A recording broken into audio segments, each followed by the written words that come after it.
Assalamualaikum warahmatullahi wabarakatuh.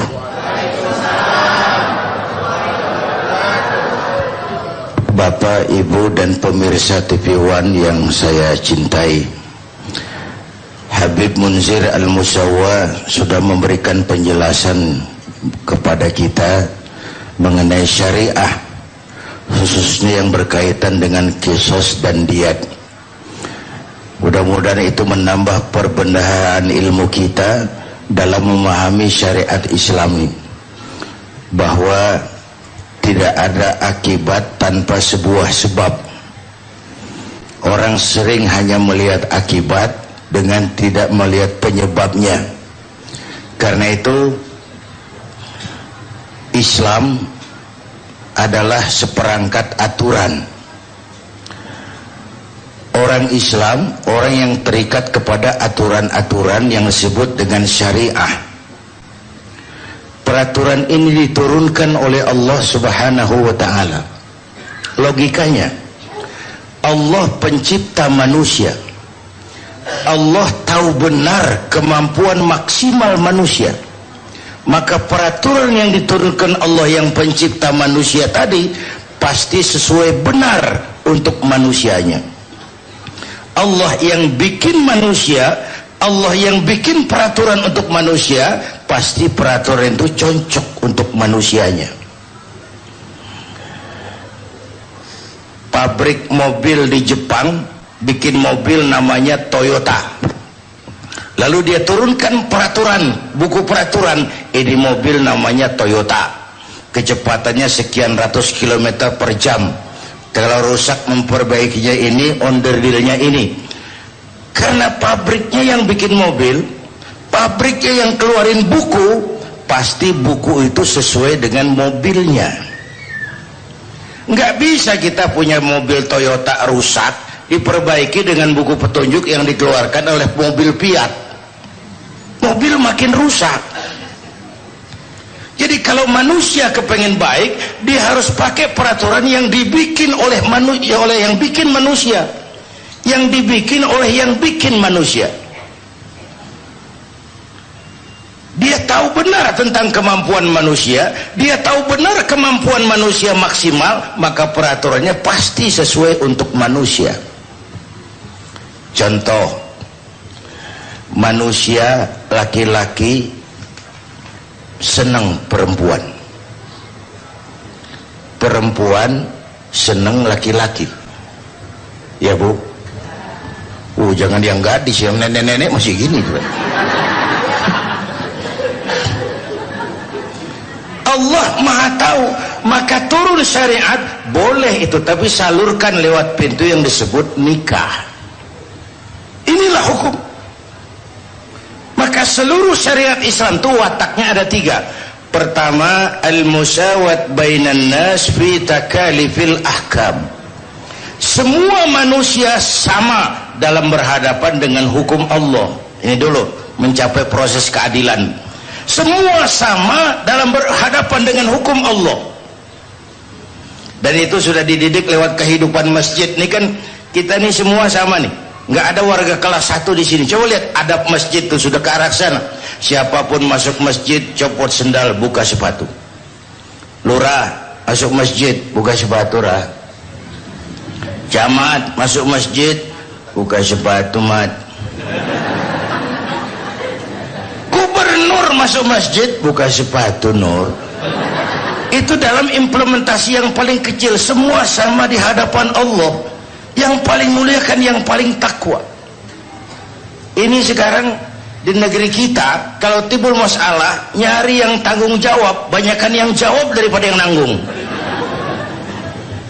Benar, Pak. Banyakkan yang jawab daripada yang mau nanggung. Semua jawab, semua, apalagi jurus ngeles paling bisa. Jurus ngeles, jurus bekelit, ini zamannya nih. Tahu belajar silat di mana? Jurus ngelesnya macam-macam.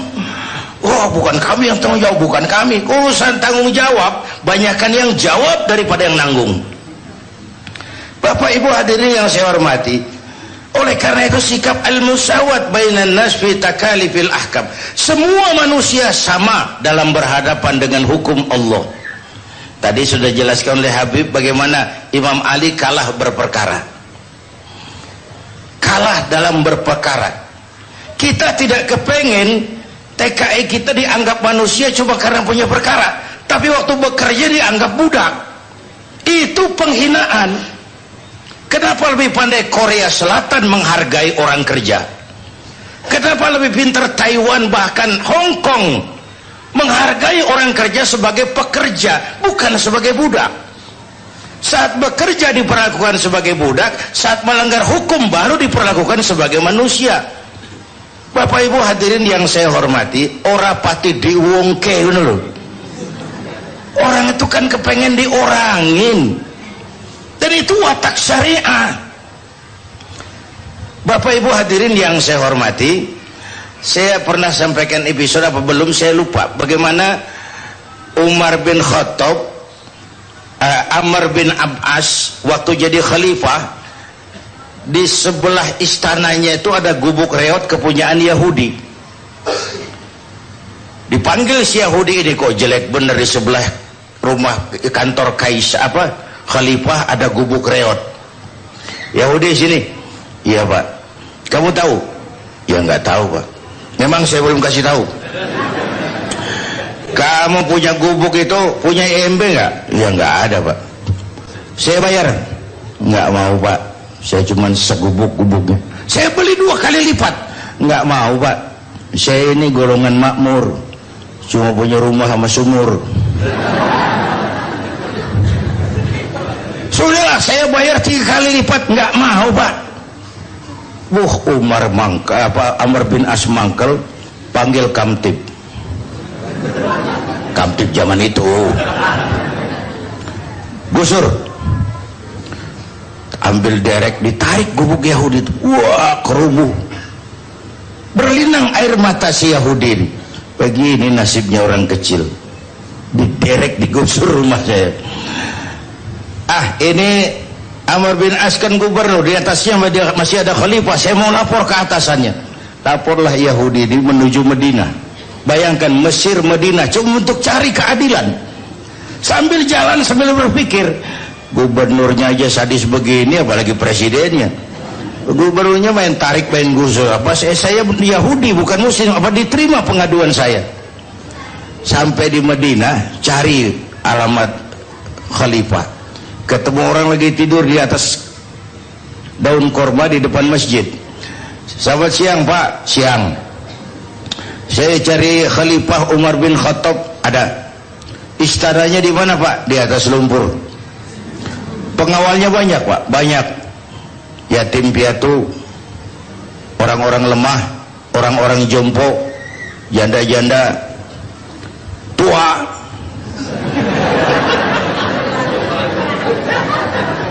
Baik Kiai, tahan dulu. Ini semakin menarik sekali kisah yang dikisahkan oleh Kiai. Pasti Anda semua yang berada di sini cukup penasaran. Kita akan lanjutkan lagi bagaimana kelanjutan dari kisah tersebut. Tentunya masih bersama kami dalam Damai Indonesiaku. Tetaplah bersama kami.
Baik Bapak Ibu dan pemirsa TV One, tadi sampai janda ya?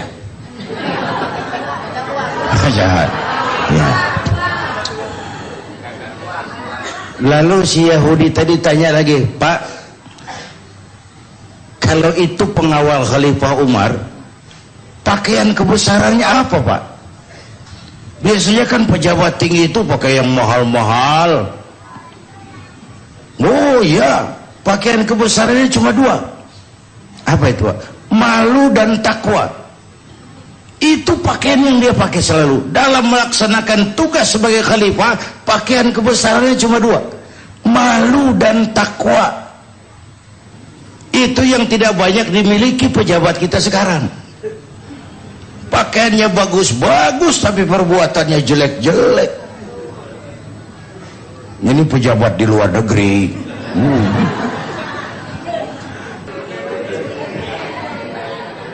Untungnya Zainuddin sudah mundur dari panggung politik, Pak. Padahal saya pernah ikut mimpin partai, ikut pemilu dulu zaman jahiliyah.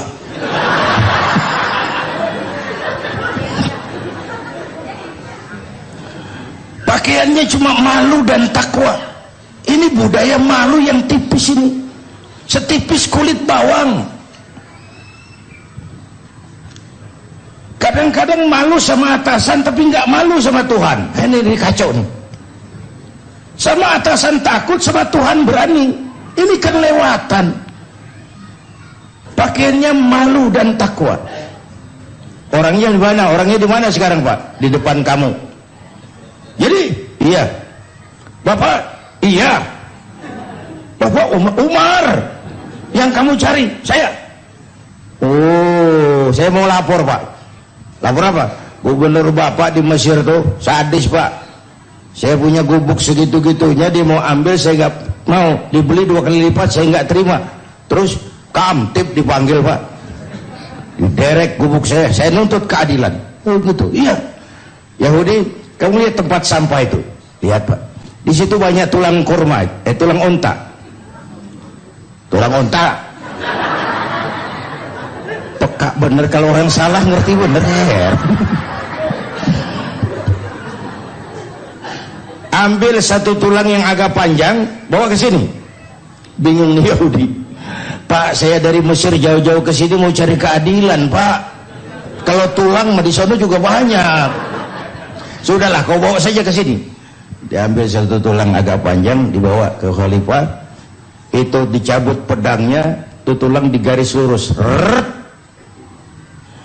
Bawa pulang ke Mesir, kasihin khalifah Gubernur Amr bin As. Makin bingung Yahudi, jauh-jauh cuma dapat tulang.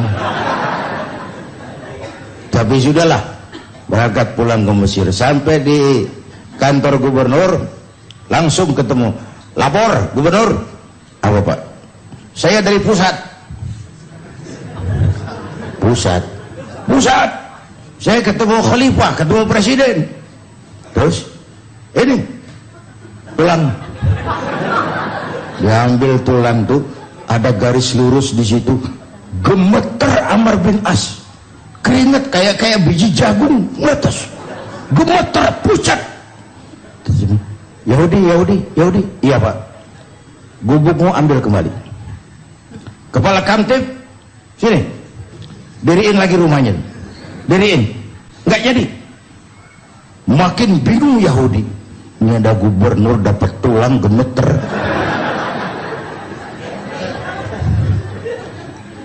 Pak, kenapa? Kenapa kamu dikit-dikit main pusat? Tahu nggak, saya ditegur keras sama khalifah. Beliau bicara dengan bahasa sederhana. Hai Amr bin As, jangan mentang-mentang sedang berkuasa ya. Lu seenakmu. Jangan mentang-mentang berkuasa main garuk gubuk orang. Sedang berkuasa, mumpung berkuasa, berlaku adillah seperti lurus dan adil seperti lurusnya garis di atas tulang ini. Kalau kamu tidak adil, nanti kalau kamu tidak lurus, aku yang luruskan pakai pedangku. Itu maknanya tuh, tahu nggak lo? Main pusat aja lo. Jadi Islam adil ya, Pak? Adil. Saya bener, Pak. Bener lo. Main pusat aja lo. Pak, kalau gitu adil ya? Adil. Saya Yahudi lo. Tapi menang. Kalau gitu gubuknya ambil aja deh Pak, apalagi kalau buat masjid ambil aja deh. Saya bayar. Enggak Pak, ambil aja. Terus enggak cuma itu Pak, Bapak saksikan sekarang, asyhadu an la ilaha illallah wa asyhadu anna muhammadar rasulullah. Masuk Islam karena keadilan syariat itu. Keadilan syariat. Semua sama dalam berhadapan dengan hukum. Karena keadilan yang masih mahal di negeri kita. Ya Bu? Keadilan yang masih mahal. Kata teman-teman di kampung saya, kalau kita mau cari keadilan, kita hilang ayam, kehilangan ayam. Mau laporan, itu mesti jual kambing.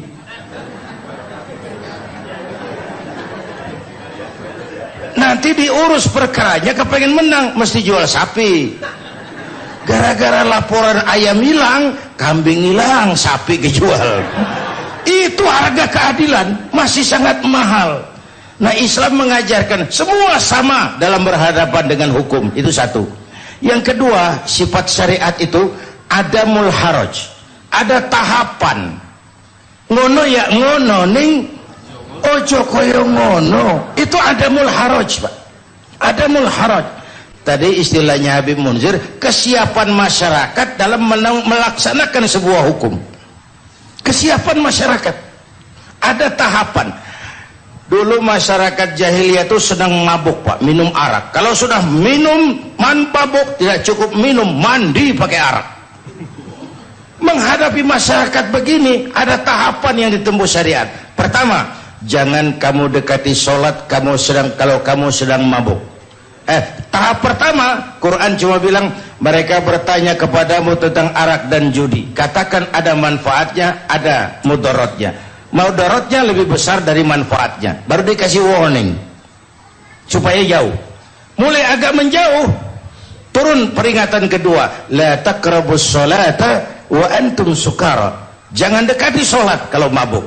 Berarti 5 kali sehari jaga waktu, jangan mabuk. Makin jauh. Sudah jauh dan kuat, baru turun penegasan, innamal khamr wal maisir wal ansab wal azlam rijsun min amali syaitan. Arak najis, perbuatan setan, jauhi. Nggak kaget karena sebelumnya udah dikasih tahu. Sama juga kita kan berproses. Begitu lahir cuma kena air susu ibu. Gedean dikit pisang Ambon. Ya, gedean lagi pisang ulek, agak kerasan dikit. Gedean lagi bubur. Udah gede bener jengkol jejelin. Baik, kayak luar biasa sekali. Jadi yang jelas ada yang perlu digarisbawahi di sini, bahwa ternyata ketika Allah memberikan hukum kepada kita, tidaklah kita terima mentah-mentah, tapi ada tahapan-tahapan untuk mempelajarinya, ada tahapan-tahapan untuk memahaminya. Tentu saja literatur Islam telah menyediakan khasanah yang begitu luas. Untuk itulah marilah kita bersama-sama untuk mencari literatur yang sangat baik, yang justru tidak mendistorsi pemikiran-pemikiran kita, sehingga menghasilkan satu kesimpulan bahwa agama Islam adalah agama yang sangat ketat aturan.